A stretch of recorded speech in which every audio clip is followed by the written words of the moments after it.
A NATO admiral sort of suggested, if you were living in Sweden, which is currently applying for NATO membership, if we think that, Vladimir Putin's big thing is that he doesn't like NATO expansionism, and therefore there is some concern on the part of Swedes that this could lead to Russia invading them as well. Someone from NATO stepping forward and saying, I think Russia could invade another country, has kind of heightened the discourse in lots of countries. And the sort of fallout of this for the UK is that a former NATO commander from the UK has suggested that Britain needs to bring back conscription.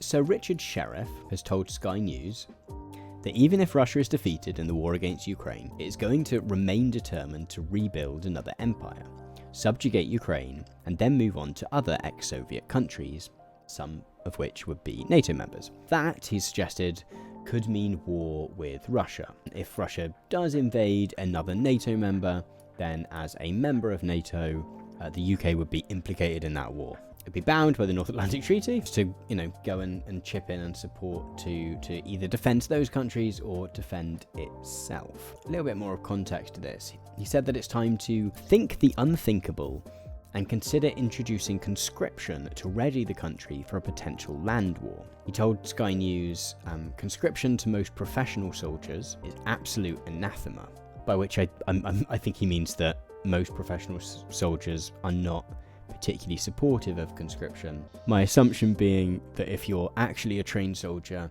you probably don't love the idea that you're going to have Barry from accounts next to you who can't work out which way you're meant to point the gun. However, he says, given the current global situation and defence funding cuts since the end of the Cold War, I think we need to get over many of the cultural hang-ups and assumptions, and frankly, think the unthinkable.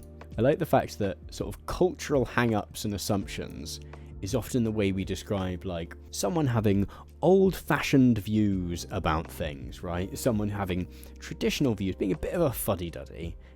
He is here using it to mean signing up everyone involuntarily to go and fight in the army. I mean, I think what he's suggesting is that the army needs more money as well. And in fact, one of the reasons that the UK stopped doing national service was that it was expensive. I love this idea that it's this kind of cultural hang-up. We just need to get over that. Worth saying it's more than a cultural hang-up that people might have against being conscripted into the army. In terms of our kind of cycles of political discussion, national service is a thing that seems to come up all the time. So the sort of history of conscription in the UK, broadly speaking, starts back during the First World War. During the First World War, Britain started off with a volunteer army.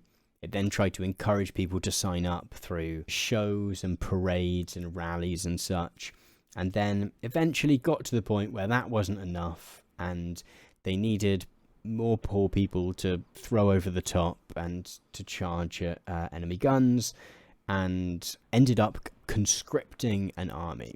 And then that happened during the Second World War as well. But interestingly, so what happened after the Second World War was there was a thing called national service. You hear national service talked about all the time on political debate shows. Older conservatives love to suggest constantly that we should bring back national service. So national service was a thing that existed after the Second World War was over. They kind of kept a limited amount of conscription, essentially. And this is a thing that lots of different countries have. Quite a popular TV debate thing to do is go, should we bring back national service for young people?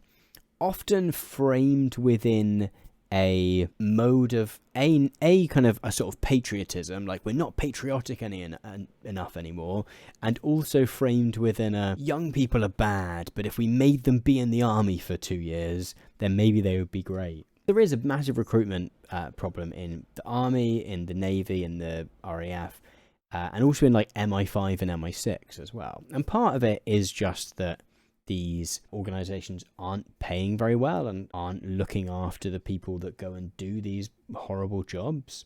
But at the same time, GB News can say that no one wants to fight in the army anymore because everyone's too woke or whatever. And I think there is an element of that kind of instinctive kind of belief in wanting to fight for queen and country, right? That is something that has fizzled over time. And also the fact that there are less sort of good wars to point back to. 20 years ago, if you were thinking about joining the army or the navy in the UK, you could at least point to maybe the Falklands War as a kind of good war in which the UK's involvement was justified. The Second World War as well. In 2024, even the Falklands War is quite some time away now, and so really you've got Iraq and Afghanistan, which probably aren't great recruiting tools, right? Because they're conflicts in which a lot of people are maybe a bit uncertain why we were there in the first place, and after we left both of those places, things were as bad, if not more bad than before. But at the same time, there's the more fundamental thing of housing's a nightmare. Pay is really, really low. Transport is terrible. Infrastructurally, like you only have to walk down the street to see potholes on the roads and the physical infrastructure of the country kind of falling apart. So many jobs now are just kind of gigafied piecework. NHS waiting lists are through the roof.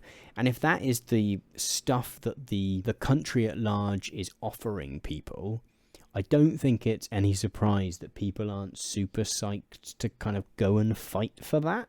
We're also a poor country with a rich capital in it. A lot of the UK is a little bit, both economically and spiritually in some ways, has a kind of lack of direction, whereas we happen to just have a good financial services sector in London, which kind of boosts things a little bit and kind of warps the perception of how wealthy the country at large is. There's also a kind of the austerity argument, which has been made over the last 15 years or so, is also that you shouldn't expect like the state to give you anything. If it really feels like the country is offering you nothing, and in particular is suggesting that you shouldn't expect anything, whether that's from your healthcare service, whether that's from your schools, whether that's from jobs or workers' rights or whatever, it's perhaps no surprise that people don't feel enthusiastic about giving something back in terms of going out and risking their lives.